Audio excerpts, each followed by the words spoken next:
Corona की पिछली लहर और इस लहर में जो बहुत बड़ा अंतर है वो ये है कि इस बार कोरोना का संक्रमण पिछली बार से कई गुना अधिक खतरनाक है। इस बार पलायन समस्या नहीं है, शहर से गांव की ओर लौटते समय यातायात भी समस्या नहीं है। इस बार समस्या अस्पतालों की व्यवस्था है।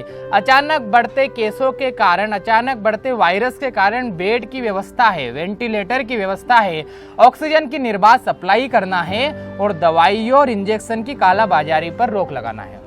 नमस्कार, मैं अमन व्यास हूं और आप देख रहे हैं मालवा प्रांत में राष्ट्रीय स्वयंसेवक संघ द्वारा इस आपातकाल में की जा रही सेवाओं पर हमारी वीडियो सीरीज सेवा डायरी। और आज के इस वीडियो में मैं आपको बताऊंगा कि कैसे संघ के स्वयंसेवक मालवा प्रांत में अस्पतालों, Covid care centre, isolation centre में अपनी सेवाएं दे रहे हैं। ये वीडियो देखिए, वीडियो शाजापुर का है। शाजापुर में कोविड मरीजों की बढ़ती संख्या को देखकर प्रशासन तो व्यवस्था कर ही रहा है, साथ ही सेवा भारती और संघ के कार्यकर्ताओं ने भी इसके लिए कार्य करना शुरू कर दिया है। सेवा भारती की शाजापुर इकाई ने शाजापुर और आसपास के गांवों में कोरोना के सामान्य लक्षण वाले वे लोग जिन्हें अस्पताल जाने की जरूरत तो नहीं है, लेकिन उनके घर में भी होम आइसोलेशन की पूरी सुविधाएं नहीं है, उनके लिए दुपाड़ा रोड पर बने विद्या भारती के सरस्वती शिशु मंदिर को प्रशासन के साथ मिलकर क्वारंटाइन सेंटर बनाया है। इस क्वारंटाइन सेंटर में आवास व अन्य सुविधाओं के साथ साथ मेडिकल सुविधाएं भी उपलब्ध है।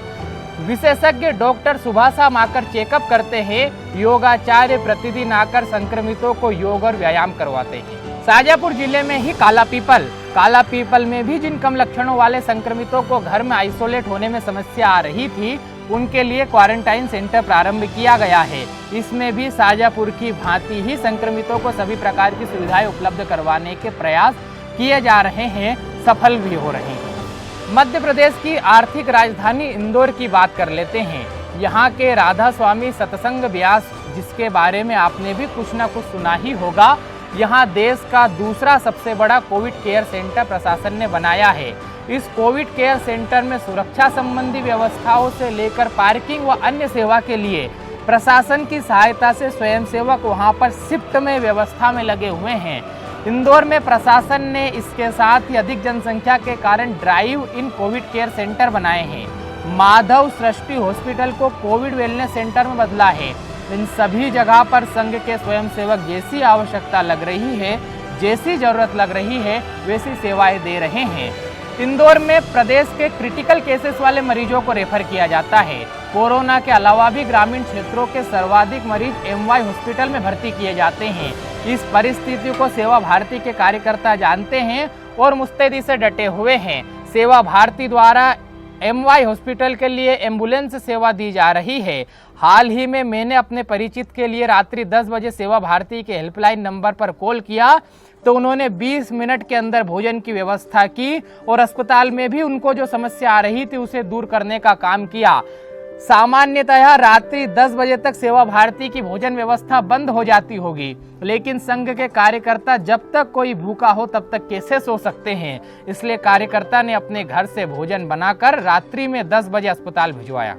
इसी तरह उज्जैन में भी संघ व सेवा भारती ने लोकमान्य तिलक क्वारंटाइन सेंटर शुरू किया है, जिसमें ऐसे लोग जिनको कोरोना का संक्रमण तो नहीं है किंतु कुछ लक्षण आ रहे हैं और घर में आइसोलेट होने में समस्या है, उन्हें शिफ्ट में आइसोलेशन की सर्व सुविधा युक्त व्यवस्था की गई है।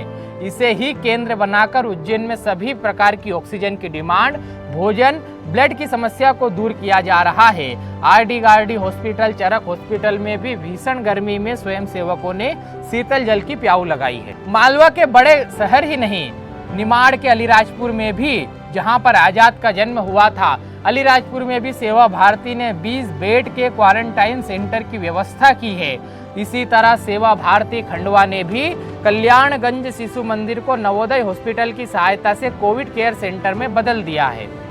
दूसरी ओर जाएंगे तो रतलाम को देखिए, वहाँ की बात सुनिए। यहाँ की सेव दुनिया भर में प्रसिद्ध है, आजकल सेवा भी दुनिया भर में प्रसिद्ध हो रही है। यहाँ के सेलाना के कन्या छात्रावास को सेवा भारती ने प्रशासन व सामाजिक संगठनों की सहायता से कोविड केयर सेंटर में बदल दिया है। इस छात्रावास में अभी 20 बेड की व्यवस्था की गई है, लेकिन इसकी क्षमता 350 बेड की है। जरूरत पड़ने पर 350 बेड की व्यवस्था भी की जा सकती है। इसमें कार्यकर्ता अपनी सेवाएं दे रहे हैं। डॉक्टर्स व प्रशासन के निर्देशों का पालन जहां सभी जगह जैसा किया जा रहा है वैसा यहां भी किया जा रहा है। सभी जगह ऐसे Covid care centre, isolation centre की व्यवस्था संघ के कार्यकर्ता कर रहे हैं। इसके साथ ही ऑक्सीजन आदि की व्यवस्था के लिए भी संघ के कार्यकर्ता कार्य कर रहे हैं। कई जगह बन रहे ड्राइव इन कोविड केयर सेंटर में भी संघ के स्वयंसेवक अपनी सेवाएं दे रहे हैं।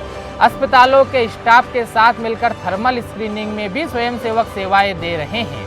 मैंने आपको अस्पतालों के कुछ चयनित सेवा कार्य बताए हैं। स्वयंसेवक तो जब जैसे जहां सेवा कार्य हो पा रहा है कर रहे हैं। छोटे बड़े शहरों में बन रहे कोविड केयर सेंटर में आपको स्वयंसेवक दिख जाएंगे। अस्पतालों में ड्राइवर की कमी के कारण एम्बुलेंस चलाते हुए भी कई जगह स्वयंसेवक दिख जाएंगे। आपको ब्लड डोनेशन कैंप आयोजित करवाते और ब्लड डोनेट करते हुए भी स्वयंसेवक दिख जाएंगे। अगले एपिसोड में स्वयंसेवकों द्वारा भिक्षुकों के लिए, जरूरतमंदों के लिए, कोरोना संक्रमितों और उनके परिवारों के लिए की जा रही भोजन व्यवस्था के बारे में बताऊंगा। धन्यवाद।